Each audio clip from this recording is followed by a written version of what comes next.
ये तस्वीरें इस वक्त जो आप अपने स्क्रीन पर देख रहे थे, ये महज एक आंदोलन नहीं था, बल्कि ये एक आवाज़ थी जो केंद्र तक पहुंचाने की कोशिश की गई थी। एक बार फिर से हम नज़र डालेंगे उन तस्वीरों पर और आपको बताएंगे कि लोगों की आवाज़ में कितना दम था कि उस आवाज़ ने केंद्र की मोदी सरकार को हिला कर रख दिया।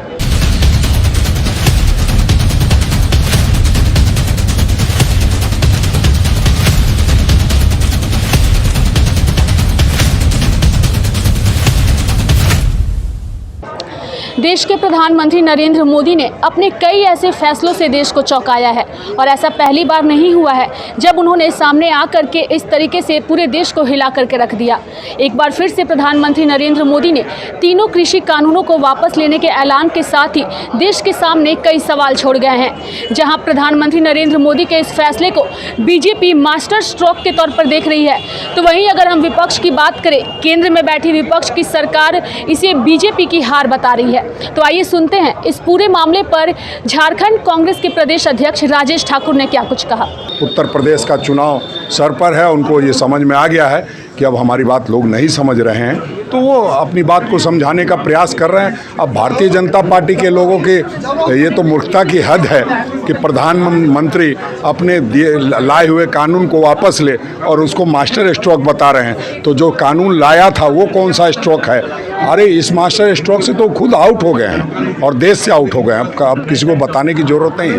भारतीय जनता पार्टी आपको क्या लगता है कि आगे से अगर प्रधानमंत्री नरेंद्र मोदी कोई भी कानून बनाते हैं तो उसके लिए राज्यों से भी उन्हें सलाह लेनी चाहिए? नहीं, राज्य से नहीं, जनता से सलाह लेना चाहिए। जनता जब तक डिमांड नहीं करती आप कानून क्यों लाते हैं? नहीं लाना चाहिए। जनता के डिमांड पे कानून और कोई काम किया जाता है, इस तरह नहीं होता।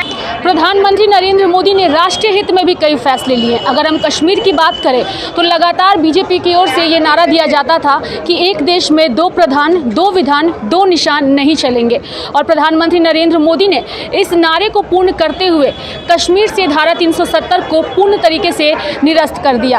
हालांकि प्रधानमंत्री ने निरस्त तो किया, लेकिन इसकी गूंज भी देश दुनिया में जोरों से सुनाई दी। और अब प्रधानमंत्री नरेंद्र मोदी के कृषि बिल को हटाने, कानून को हटाने की मांग के साथ ही अब ये मांग भी तेजी से जोर पकड़ने लगा है और लोग जो हैं वो एक बार फिर से धारा 370 को लेकर के इसे प्रधानमंत्री नरेंद्र मोदी के काला कानून के तौर पर देखने भी लगे हैं। तो आइए सुनते हैं मंत्री आलमगीर आलम ने इस पर क्या कुछ कहा है। जिस पर अमेंडमेंट लाने की काम किया है या किसी को दबाने के लिए, किसी को उलझाने के लिए अगर ऐसा कानून लाए तो ऐसा कानून को भी जिस तरह मोदी जी ने कहा कि हम देश से क्षमा चाहते हैं, हमने तो समझाने की बहुत कोशिश की है, लेकिन हमको इसको रद्द करना पड़ता है किसानों के हित के लिए। उसी तरह यहाँ के आम जनों के हित के लिए, सभी वर्ग को हित के लिए देखते हुए अगर वैसा कानून लाया तो उसका कानून भी वापस होनी चाहिए। अगर हम बात करें आर्टिकल 370 की, जिसको मोदी सरकार ने, मैंने किसी व्यक्ति और किसी समाज के विषय से नहीं बोलते हैं।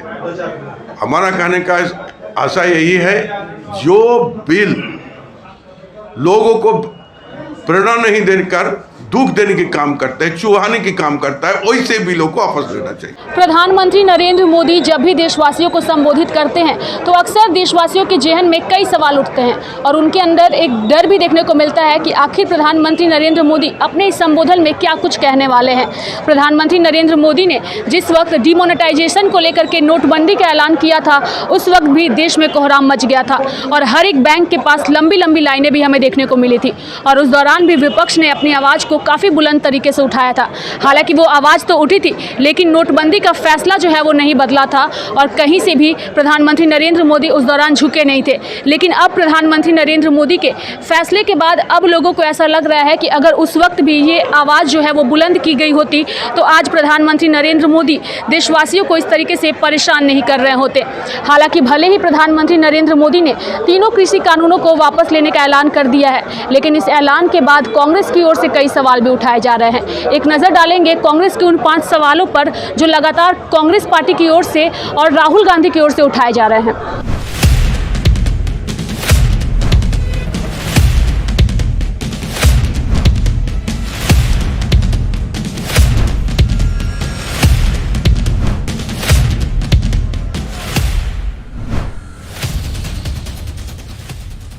तो कांग्रेस पार्टी के उन 5 सवालों को भी हमने आपको दिखाया और ये बताया कि किस तरीके से पीएम के ऐलान के बाद देश में एक भूचाल सा देखने को मिल रहा है। जहां पीएम के ऐलान को बीजेपी मास्टर स्ट्रोक के तौर पर देख रही है, तो वहीं भी विपक्ष जो है उसे बीजेपी की हार बता रही है।